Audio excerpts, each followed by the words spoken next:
Hey guys, welcome to our weekly news show here on Backstage with Millionaires. I'm Caleb, your host, and today we're going to be talking about the first ever trial run of a hydrogen fuel cell car here in India, Flipkart's upcoming smartphones, some beef between Amazon and Future Group, all of the latest funding news, including Flipkart's entry into India's Unicorn Club, and more coming up right after this.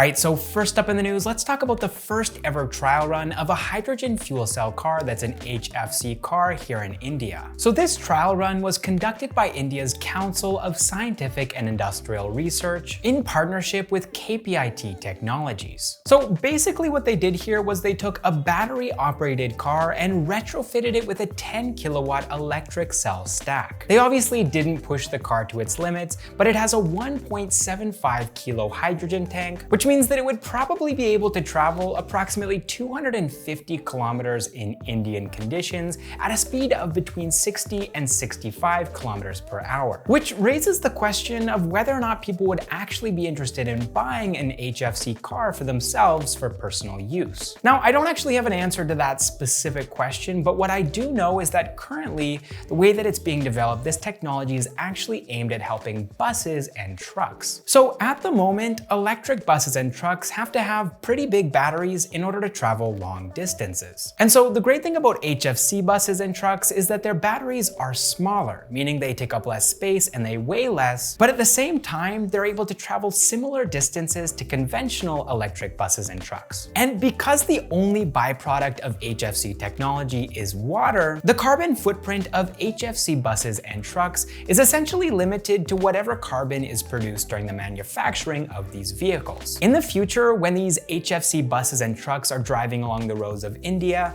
they would essentially be producing zero emissions. The only thing they would be producing is water, which would be amazing because this would definitely reduce India's dependence upon petrol and diesel. So I personally think that this could be a great alternative to lithium-ion battery-powered buses and trucks because at the moment, India's control over the world's lithium reserves is pretty much zero when you stand it up next to China's. Now, India is in the process of setting up its first ever lithium refinery, but it's going to be a while before that refinery is meeting the needs of India's growing EV industry. So maybe India should be banking on HFC technology instead of lithium batteries. I'm curious to know what you guys think. Let me know in a comment down below what your thoughts are on this technology and where you see it going in the future. Alright, next up in the news, Flipkart is going to be releasing a made in India smartphone under a brand that it owns, MarQ. They've already received approval from the Bureau of Indian Standards, and these smartphones would be manufactured by Form Communications Technology and Advantage Computers India, which are based out of Haryana and Delhi respectively. Now, you might remember that this isn't actually Flipkart's first foray into the smartphone space. Back in 2017, under the leadership of Sachin Bansal,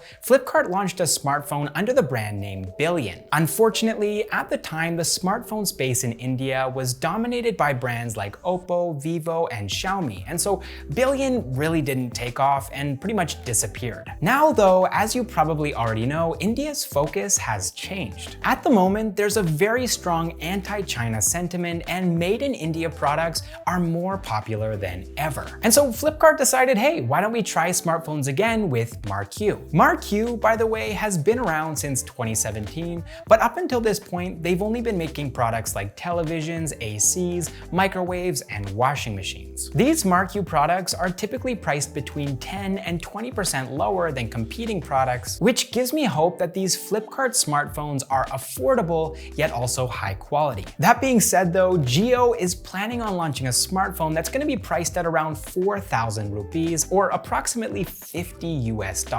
So let's see what happens. It looks like Jio and Flipkart are going to be competing for the same segment in India's smartphone market. So we're gonna move on to the next news item in just a second, but before we do, I know there's a lot of new people who have just recently discovered this channel after we posted our video about Tesla. So if you're new here, make sure to leave a comment down below and say hi, we'd love to get to know you. And if you're not already subscribed, and I know a majority of you guys who are watching this video right now are not subscribed, make sure to do that right now because we post new videos every single week about Indian startups, entrepreneurs, and the latest news. Also, we're pretty active on both Twitter and Instagram, Instagram, so you can check us out there as well. All right, next up in the news, Amazon has sent a legal notice to India's second largest retail chain, Future Group, for allegedly breaching its contract with Amazon. So back in August of this year, Future Group agreed to sell its retail, wholesale, warehousing, and logistics business to Reliance Retail for $3.4 billion or 24,713 crore rupees. And on the surface, this looked like a pretty cut and dry deal. However, back in December of 2019, Amazon had acquired a 49% stake in Future Coupons. Future Coupons is owned by Future Retail, which Future Group agreed to sell to Reliance Retail. And according to Amazon, this gave them the right to first refusal and a pact of non-competition. These rights should have enabled Amazon to restrict Future Group's ability to make a deal with one of Amazon's competitors. And so, understandably, Amazon has filed a legal notice. They've also approached the Singapore International Arbitration Center to try to stop the deal between Future Group and Reliance Retail from going through. So this is one of those things where we're just gonna have to wait and see what happens. But considering the fact that Reliance Retail just finished raising 37,710 crore rupees, they're probably gonna want to resolve this legal issue as quickly as possible.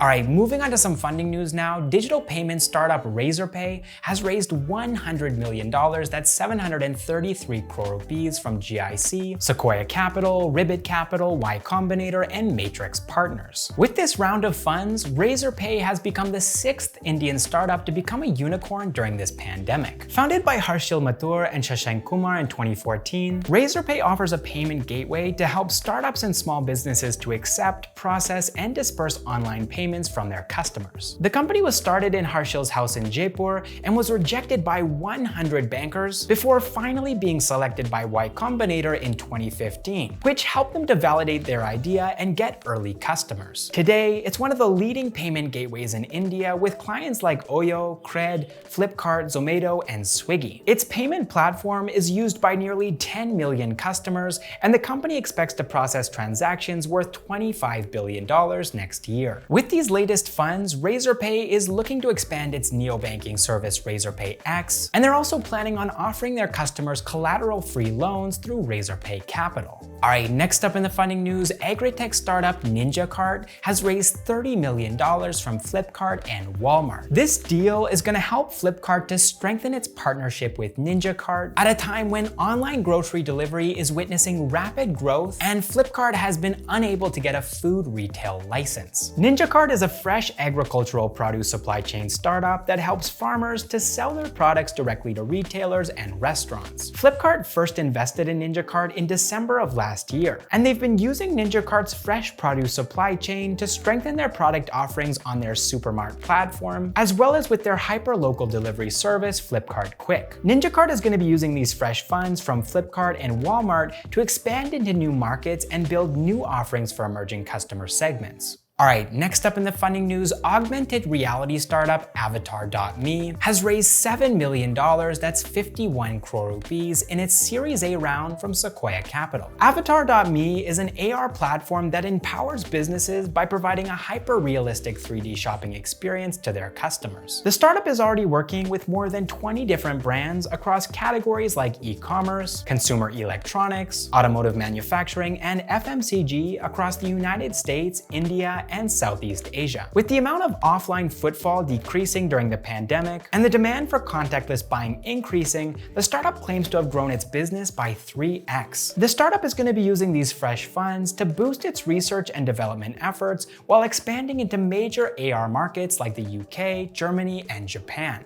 All right, next up in the funding news, quick service restaurant chain Wow Momo has raised 45 crore rupees, that's $6.1 million, in debt funding from Anukat Capital. Wow Momo is a fast food restaurant chain which operates 357 stores across major Indian cities like Delhi, Mumbai, Bangalore, Pune, and Kolkata. They currently have more than 290 operational outlets and 60 more outlets which have yet to be opened. The company's business has managed to recover by 65% since COVID-19 started, after touching a low of 10% in April. This fresh debt capital is going to help the company to repay a 35 crore rupee loan that it took from Avendus Capital in 2018. All right, that is all the startup news that I have for you guys this week. I hope you enjoyed the video, and if you did, make sure to hit the like button. And also, if you want to know more about anything that we talked about in this video, there will be links in the description down below. Thank you guys so much for watching this episode of Backstage with Millionaires, and I will see you in the next one.